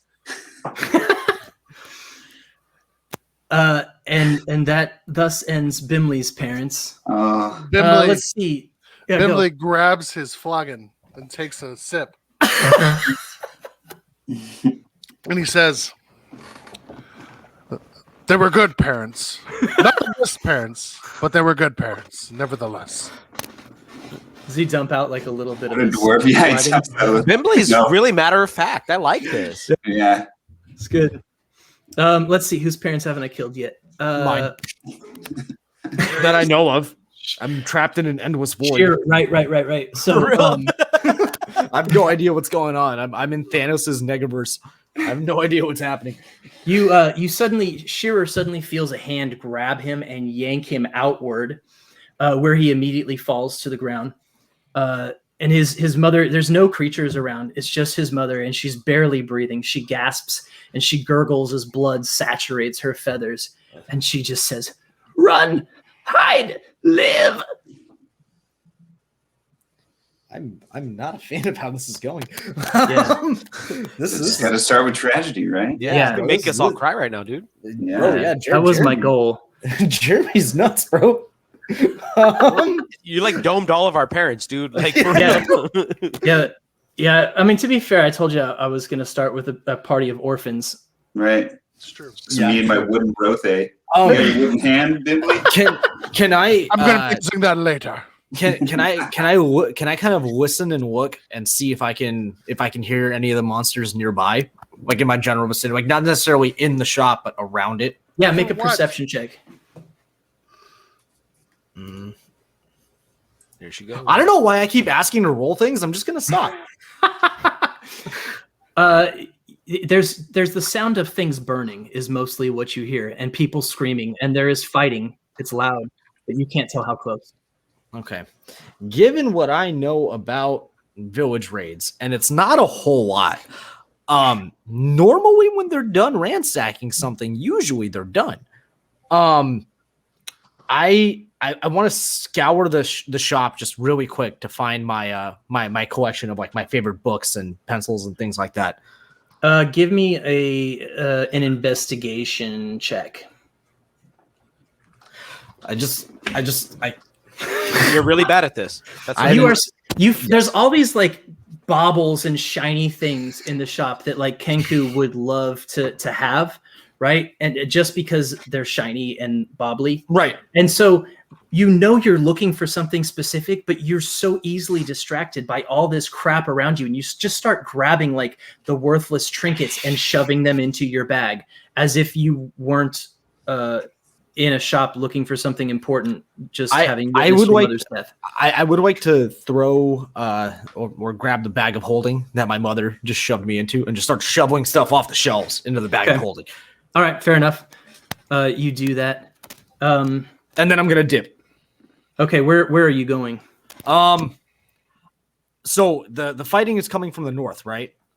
Yeah, well, it's all over now. They've spread Oh, throughout no. the town. The druids are doing their best, but they're getting wasted. Okay. I'm given that that's where the biggest influx of attackers initially came from. I'm gonna try to bail for the tree line and the woods in the south. Okay. And if possible, and this is gonna kill me right now, I'm gonna try to scale the tree line and just go from branch to branch. Why? I'm trying to create entertaining content. Yeah, no, this is good. I appreciate it. Okay. Give me the acrobatics check, and then you can describe the results. I want to let you know. I want to explain to everyone how I got this 13. But isn't it's base 10, right? Base 10 for like a really easy task, right? But scaling the tree line, like George of the Jungling your way through George, I love it. it, is not exactly an Wait. easy task. Brendan Fraser, George of the Jungle, or No, the old school. I'd like to Brendan explain Fraser was pretty good, though. to the party and the It's all right. listeners how I rolled this 8. Yes. I click my acrobatics check. Across my screen flies a die. It spins on one axis, hovering between a 2 and a nat 20. It tips the corner of my screen and falls flat on an 8. So close to greatness, yet so far away. Every single time. Yeah, seriously, every single You time. got your leg caught. You've groined yourself. Now you're flying off trees, dude. I don't know about that. He is George of the Jungle. So what happens to your character with that? So I try to scale my way up the tree line and fall pretty much immediately flat on my back. As I gasp for air, I get on my feet and just start dashing my way in a serpentine pattern Okay. through the tree line south. Yeah, give me a stealth check on that. Oh man, my stealth modifier is not high. Can I skip this? Can I take the yards? 100% no. Oh my god, it did it again. Have you rolled above a 12 the whole game? I think my first roll was like an 18, and everything after that has just been dog. That's amazing. No, in regards to the brewery, is this place still on fire? Yeah, it actually it goes up in flames a lot faster than you would have imagined that it would. Okay. And so now you heard it collapse just moments after you heard it on fire. The whole thing falls down, and now it's just that crackling sound of embers and the little bit of fire that's left. So now Malmus has grown bored and has run out of all of his beer that he has. In the wine cellar. Yeah, he wants to wine. Yeah, he wants to get out now. There's nothing for him there anymore, obviously. So he wants to get out. So would he be able to? He wants to go south with the bird. So he doesn't know that he's there. He doesn't know that. Yeah, but perplexing situation. The death of my parents. Yeah, but he's just trying to get out of Dodge. So would I be able to roll like anything? So the first thing you would have to do, you would scale up the stairs to the hatch that opens up into the brewery, and you would have to push that hatch up. Okay. So that would take a strength check, and it's going to be a pretty good strength check because it's got the ruins of the brewery on top of it. Oh snap! Let's go, buddy. You got this. That's the top one, right? Oh yeah, gotcha. Here we go. Yeah, I'll take an athletics check too if your athletics is better than your strength. Oh, sweet Jesus. 1? So I got a 1. We got bad luck. you want to describe that? That's called a critical fail or a critical fumble. He feels like he's getting like a grip on it, and then it just comes tumbling down on him. You know what I mean? That the hatch just like boom. The hatch falls in, and the bones of the structure above just kind of fill up the whole. Malmus is now trapped in the cell. I was gonna say his elbow bones just shoot straight out of his arms, but I don't want to say anything like that. I want to have full movement of both my extremities. So let's keep it in. Yeah. Let's not break my arm, huh? Okay, I agree till your turns. All right, so each of you is in a safe-ish place at this point. Joe, make a perception check for me as the sun goes down. The Perception? Yeah, the battle stops. The sounds fade, usually with a person screaming. And after there's no more people to scream, then you hear the sound of thunder sort of rolling out back up north. You had an 8 on your perception check? I did, yes. Okay. So you can see down below you, there's actually water in the well, and you're just hanging on to that rope. There's water in the well, but there's also like everyone's offerings, which is, because this usually happens after the first harvest. Most of those offerings are rotten food of some kind. So if you were to drop down into it, you would drop into a puddle of mush. But you would be safe there in case you can't hang on all night. Is the battle gone? So at this point, it's like late into the night, maybe early morning, by the time you can hear the sounds of the battle fade and you can tell the creatures have moved off. I'm going to try climbing up and out. Okay, that shouldn't be too hard because there's a rope there, but give me an athletics check. Athletics. I got a 12. A 12 is good enough for climbing a rope. Nice. You climb out and you see that the whole town, the whole village is just smoldering, and there's corpses everywhere. It's the most horrendous thing you've ever seen. Is there anyone screaming or anyone I know that I can hear? No, it's just the sound of crackling fire. Burning embers. They came from the north, correct? Yeah. All right, I'm going to go south. Okay. See you there, bud. You head south. Bimley, you haven't heard anything in a long time. No. And you hear footsteps getting closer to you. What I want to do is I want to come out through that little hole my dad's wizard staff left, but I want to come out of it like Ace Ventura in Dumb and Dumber 2 when he In comes the- out in the of the rhino. rhino. So I come up. Mommy. I want to come up out of the Yeah. dirt like. Yeah. Okay, yeah. You do this. It's very dramatic. You have the ability to cast Mold Earth, but you choose to just be a birthed Earth baby instead. And the dirt all falls in on you. You're completely covered in mud and sweat. But you come up, and so Angelus, you see this as you're heading south. You see Bimbly come up out of the earth and just looking super gross while he does it. I look over at Angelus and I go, "Hi, Hey, you all right? top of the morning to you, Lesser." Drake, Oakveer notices that that everything has finished falling down. The battle ceased. There were only a couple times where something came towards him and he had to duck down, and not for Sorry. very long. Excuse you. Sorry, my window's open. It's hot. Oh, that's It was a Harley going by. The ice trolls rolled out on motorcycles. So now that everything's burnt down and or dead, Oakveer, what would you like to do? I'd like to slowly peer out and surveil my surroundings. Okay. I'd also like to peer over and see if I can still see my mother or father. So you don't see your mom close to the bathhouse, and your father was a ways away. So you can go back to where he was, or you can go look for your mom. I'm not going to take the chance. I'd rather just head south away from where the battle was. Wow, Oakveer is progressing in leaps and bounds. Look at the wisdom. Okay, so Oakveer, you head south. You do find your mother's body crumpled up. Her head is almost completely detached.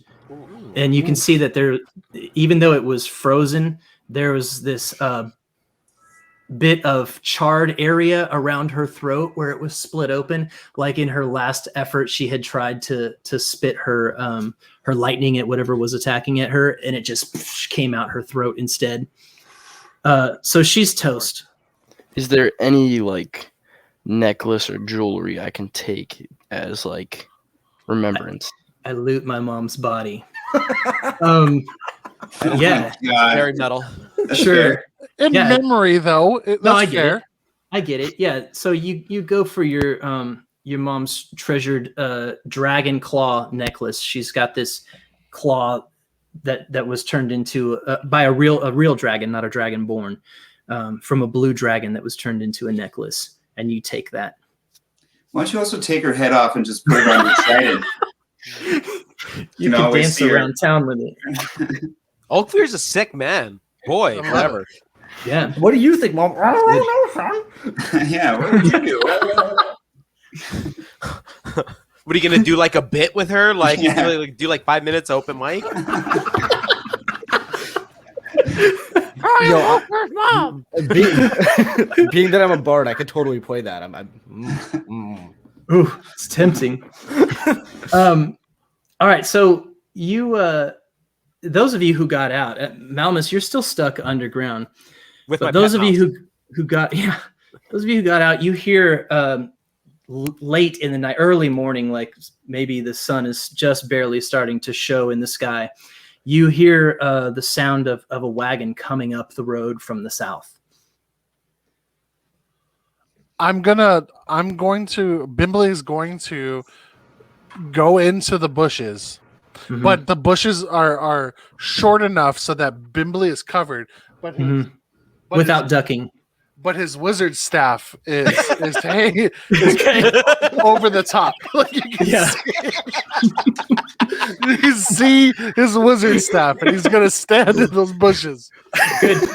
Give me a stealth check with disadvantage. I love the description, just like not even trying to stealth. It's brilliant. How does one stealth without stealthing? And that's the skills, right? Skills. Yeah, it's that second to the bottom. 7. Okay. And you get with disadvantage? Yeah, I rolled it with disadvantage. Okay, good. And then Angelus, you're with Bimley, right? So what are you doing? I'm gonna actually detect evil. Can I do that as they're coming up? Hide behind a staff. Yeah, you can detect evil. Yeah, I'm gonna detect evil. Okay. You cast it, Okay. and you don't get any. It doesn't trigger at all. You don't get the feeling that whoever this person is evil.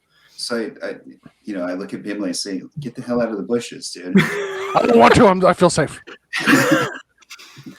Shearer, you're in the woods off along the side, but you also can hear that this guy's coming up, and you can actually see Bimley and Angelus out on the road. So it's up to you. I'm gonna. You know what? Better to die together than die alone. I'm gonna start approaching the people I tried to cheat out of this contest earlier the previous day before our lives fell to shambles. Are you gonna do a backflip off them? I'm done backflipping for the night, unfortunately. That's unfortunate. That is unfortunate. I will, for the essence of roleplay, I will try to like stealthily come out of the dirt and do like a baseball knee slide up to them. Okay, roll it. Come on, screen. I like that you tell us what you're going to try to do before you roll it. I'm aware that it probably will not work. Again, this close to a nat 20. All right, perception versus reality. What was the reality? Wow. The reality is I go in for this epic knee slide, try to present myself heroically to my comrades. Like I will defend you, even though I am Tiny Birdman. But my hip buries into the dirt, and I end up just kind of tumbling over and landing face first at their feet, Right behind my staff. Right. All right, so you guys better see behind it than on it. Here comes typical Shearer, doing what he does best. And as you do, Oakfear, you can see them up ahead of you as you're coming down the road, and you see Shearer come out of the woods and just face plant behind Bimley's staff. And as he does, this wagon rolls up, and it's got this old man sitting in the front behind the reins, and he's got a white hair and a white beard and mustache. And those of you that are close to him can see he's got this big scar through his left eye, and his left eye is it's completely white. And so he slows his wagon down and he says, "Well met, or perhaps not so well met today. I saw the fire in the night and came as quickly as I could. What is left of Cuervar?" Odin, is that you? I don't say that. Okay. A man can see Bimbley's staff in the bushes, and he knows that somebody's there. And Bimbley, instead of walking around the bushes, just comes through the bushes, just Okay. but not with his hands like moving it, but just walks straight through the bushes. And he looks at the man and he goes, "Old man, the town is destroyed." I'm 58. I'm not that old. Well, you look 75. It's been a hard life. I've been an adventurer. But the town is destroyed, you say? Yes. And This the is elders are horrible dead. news. This is even horribler news.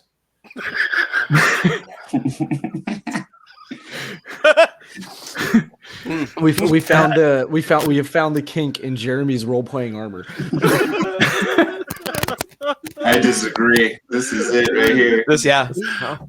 Old man. What are you? You can call me Rorik. Rorik. Oh, okay. Well, you can call me Bimbley. Angelus, Shear, come out of the bushes. Come out of the bushes. I saw you there. That's why I slowed down. Oh. Well, I thought because I was so well hidden that they were hidden as well. I'm 3 feet taller than you. I stand taller than your staff.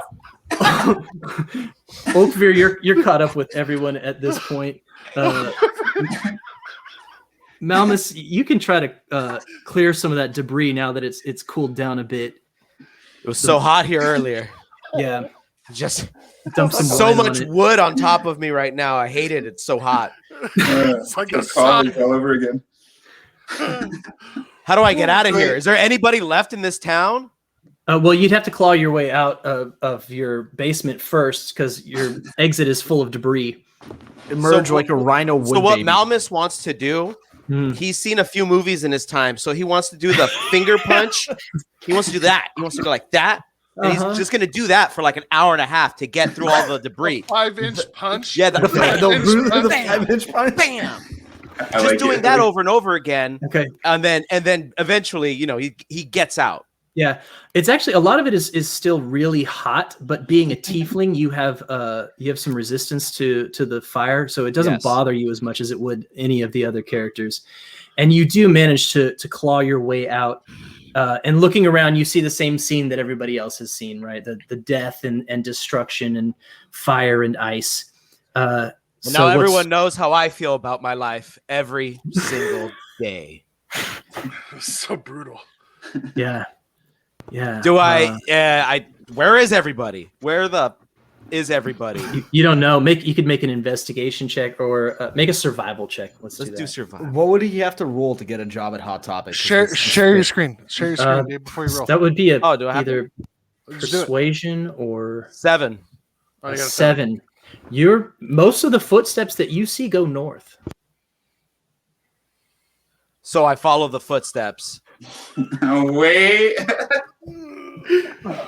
Yeah, that's Wait, what a what? 7 gets you, Guys, Yeah. Okay, for future reference, I have at level 1 2 spell slots. 2. We have exhausted 1. He's going the opposite way of us. yeah. Yeah. Well, he There's rolled a no way 7 for- on his perception check. There's no way Yeah. for us to know what way he's going. No, yeah, you wouldn't know. You guys are talking with Rorik, the old man, who's not that old. Oh, he's 58. Yeah. That's pretty old. Not that bad. So Malmus heads north, following the footsteps. Malmus, you get about I'm gonna say half a mile out of town. Yeah. Make an investigation check for me. Gotcha. Where the hell is everybody? Yeah, It's so quiet out it's here. super confusing, and you're just like deeper into the woods too. 2. Yeah. You're pretty sure these I got it, footprints too. are going that way, and they're the footprints of your friends. So it's going to be several hours before Malmus actually figures out that these footprints are from the ice trolls, and they are going the opposite direction. Well, I guess I'm the dumb one here, aren't I? Or you're not lucky. Absolutely not. This is unfortunate. At least I have my pet mouse, and at least I have my brewer's bag. So if anything happens and I'm out here for a long period of time, I have a friend, and I You have can my make brewer's- mouse mead. You have a pet mouse? Yeah, Yeah, that's he out of character. He went with the urchin background, and it comes with a pet mouse. Oh, okay. Is it like a familiar? No, it's just like a role playing type. Like you can't really do anything. There's with it nothing you can unless do with you, the DM, decide that he can Oh, do God. something. I with it. wish I had known that earlier. I would have totally slaughtered your mouse. Just Oh, well. we can get to it. This is the last thing I have left. For those of you, so Malmus is going to take you a long time to figure this out, and when you do figure it out, the trail is going to be long gone. But you'll eventually end up heading south. The rest of you, you talk with Rorik for a little while, and he basically says that he'll take you. If there's nothing left of Cuervar, he'll take you back with him to his hometown of Silvery Moon, and there's an orphanage there that will take you in. Well, Rourke, I don't really need to go to a orphanage, but I mean, I guess. Do they have ale? They don't. I believe that drinking is frowned upon in most children's establishments. So then Bimbley looks over at Sheer, Angelus, and Ulkveer. Drink them while you got them, boys. If you want, you can ride in my wagon. I was headed up to Cuervar to sell some things from my shop. the Wormworks. Perhaps you've heard of it. Bimbley's going to get into the wagon because he doesn't walk very fast, but that's the Yeah. only spot that people can sit, so everybody else has to walk. Okay. Is this just the world's tiniest wagon? So wait, Rorik works at Wormworks? Yeah. Mm-hmm. That's his shop? What do they sell? Well, in the back of the wagon, you can see that there's all sorts of draconic souvenirs. Dragon claws, teeth, eyes, weapons and armor made from dragon bits. There's even a huge red dragon head on a stand. And it just sort of hangs there in the air. I don't know if anybody has this idea, but Bimbley looks over at Rorik and goes, instead of going to an orphanage, can I work in your shop? How much experience do you have with cleaning dead dragon parts? Plenty. Shearer points at. Bimbley punches his resume. What's the roll? Make a deception check. Let's go. Hold on. I'm trying to help you out. Shearer motions at Bimbley and then points at Olkvir's mother. Like, Wait, Olkvir brought his mother? no, his dead mother. I got a 20. Oh, No, you're out of the town. You're not near the dead. Oh, mother. okay, never mind. You got a what? A 20. For A nat deception. 20? No, For 19 plus 1. deception. Okay. Well, perhaps, but let's get you to a safe place first. I think we can agree that that's the best first step, and then perhaps we'll see what your skills you have. Rorik, I got one more question for you. Yes. What was your Yeah. name, Dwarf? My name is Bimbley, Yes, Bimbley. but you can call me Bimbley. I shall. Do you have any food? An ale? Yes. I have food. I'm hesitant to share ale with a dwarf as young as you. Your Don't- beard is not yet full. Don't let my lack of beard size and height fool you. I'm actually 35 years old. That's what I said. A dwarf as young as you.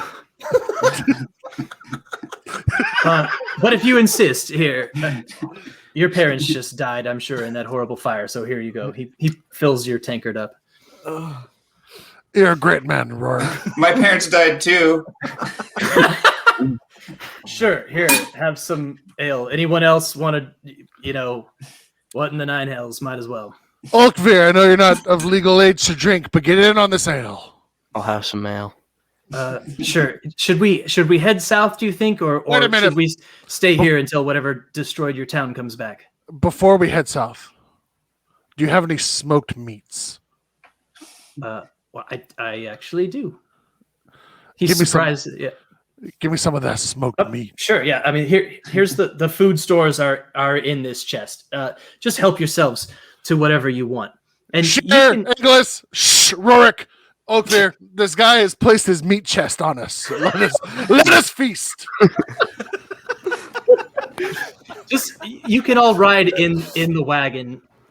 He moves some things so that everyone can fit. The walk. Okay. All right. Well, let's go then. So he turns the wagon around on the road, and Bimbley rides in the back with the dragon head bobbing up and down, and the rest of you walk by the side. Every And once I'm in a while, stretched out. I'm stretched.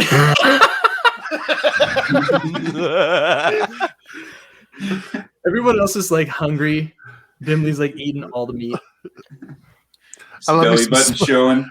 I love me some smoked He's meat. digging in there. They move at a pretty slow pace. So on the second day, Malmus, you just have to kind of fend for yourself. You're super hungry and thirsty and distraught, but you finally figure out that a carriage came up here, and you see where the carriage turned around Got it. and went back down, and you kind of get your wits about you to where you can figure out what's happened. And those of you traveling with Rorik, you camp out at night, but the horses move pretty slow. So on the second night, Malmus catches up. So you Gentlemen? see the tent ahead.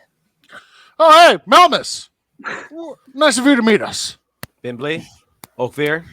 This guy has some Angelus, nice smoked Sharon? meats and ale. Would you like some? I'd actually love some. I haven't eaten in about a day and a half. So Shearer exclaims his first common words that you guys have heard, and he goes, "Boys!" did you guys hear that? Is that bird talking? Sure. What do you want to speak? What do you want to say to us? Say it, boy. Shearer has a small parchment in his hand, along with an ink feather that he dug out of his bag of holding. Motions for everyone, boys. And we all go gather around Shearer, and he writes down on this piece of paper. Oh, it's actually a drawing. Thanks for jumping ahead. And on this drawing is a picture of, or his depiction of one of the ice trolls, and on its back is an eagle that appears to be bleeding, and he just pokes vigorously at the paper. Shearer, you know we don't speak your language. What are you trying to show us? And please don't tell me you drew that yourself. Yeah, sick tattoo idea. That is a pretty sick tattoo idea. If you want, I can use my rapier to carve that into your stupid face. Shearer looks at everyone and goes, "Boys," and deposits the parchment back. Your into his bag of stupid holding. face. Bimbley proceeds to pull that parchment of paper away from Shearer, and he writes down a little note on it. And he hands it to Shearer and tells Shearer to read it. What does it say, Shearer?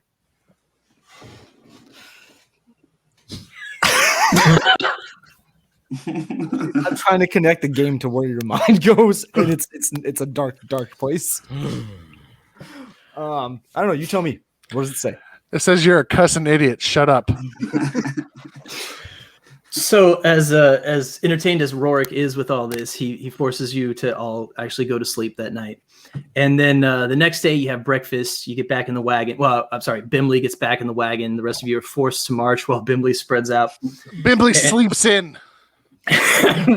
At the end of the third day, the day the gathering of coins would have officially started, you round a hilltop and Rorik says, "There she is, the gem of the north." You look down to see a shimmering river bend in the green woods below. A circle of stone walls surrounds the bend with slightly more than half on the north side. And inside those walls is the largest city the young heroes have ever seen. As you get closer, the city grows larger and larger. You can see that both the style and the structure of the buildings merges seamlessly with the many trees that grow within the city. The river is quite wide, and you can see a series of docks and warehouses on the northern bank at the top of the bend. And in the center of it all, bridging the gap from the north bank to the south, is a giant silvery arch. There doesn't appear to be any supports, just a shimmering bridge that must clearly be magical. As you pass through the north gate, you enter into a massive open market. Merchants of all kinds have set up shop here, and the din of the barkers promoting their wares is deafening. You weave through the market and head towards the river into what is clearly an older part of town. The stonework has been patched and supported with timbers that were obviously not originally meant to be where they now are. As you near a crossroads, you see an oddly angled building. The front of it looks like an inn facing the intersection at an angle that would have made it easily accessible to folks on either street. Windows frame the ancient wooden door on either side. This is your stop. Come and meet the caretaker. A bell rings as the young heroes step into a large room with a warm fireplace and a row of long tables. A moment later, a hauntingly beautiful creature comes gliding down the stairs. Her face is flawless, high cheekbones, big blue eyes, and lush lips. Her long auburn hair cascades down her back, flowing past her white feathered wings. As stunning as she is, she wears the most modest gown you've ever seen, plain black robes draped from her shoulders all the way to the ground, concealing a shape you can only imagine. "Welcome, children," she says, "to the Guardian Angel Children's Home. My name is Angelica Lovejoy, and I'm so glad to have you join our family." And that's where we'll wrap for today, boys. Woo! Yeah. Yay! Dude. I haven't announced this. I wanted to keep it a secret, but I'm putting a lot of pressure on Jeremy right now. At the end of every session, Jeremy, I want like all our shows have a subsequent theme, right? Where in the neutral zone we do a beer review at the end. Obviously, we don't want to just carry that content over. I want you to give me a dummy of the night. So give me a highlight reel play from the stupidest thing you saw in this section. I mean, I think that we would probably all agree that the biggest klutz was Shearer by far. Let's. Yes. Oh, did you see Oakveer like raise his hand like it was me, guys? I mean, With me and my trident. Oakveer running towards his father in a battle that he couldn't win was pretty dumb. I will say that as a noob, as a D&D noob, that was one that was a curveball I wasn't expecting, because I didn't think, although Oakveer might be that dumb, I didn't know Drake would be. So I think if we're going for like player dummy of the night, I'm going to give it to Drake. If we're going to character, That's fair. It's fun, man. I'm glad you went after it. Yeah, no, it was fun. It's good content. Hey, boys, as Bimbley says, boys, balls to the walls. Let's do it. That's gonna be All the right. first T-shirt, I think. Yeah, for sure. I think that does it for our first session. I hope you guys had a great time. I had a great time. I loved I it. blessed. That was awesome. I had a good time. Jeremy, you were absolutely fantastic. Oh, Miles thank you. beyond what I expected, and I know other people saw that too. So I'm super Thank you. grateful. That, Appreciate it. I don't Great think we job, could have Jeremy. gotten a better team together for this. I'm really Yeah. looking forward to more Yeah. episodes. This is going to be great. Excellent. Yeah, that was And fun, with guys. that, Zach, would you like to take us out in the So- traditional fashion? So if we haven't got it all set up yet, but you can follow the Dungeons and Dummies on Twitch. It's twitch.tv/Dungeons and Dummies. Instead of it's a 0 because somebody already had it. You can also see me, Alex, and Dave on in the Neutral Zone podcast. We'll be recording tomorrow night. So you can follow us on there in the Neutral Zone Hockey League, which Drake is a part of the media team on. Joe, what's your podcast?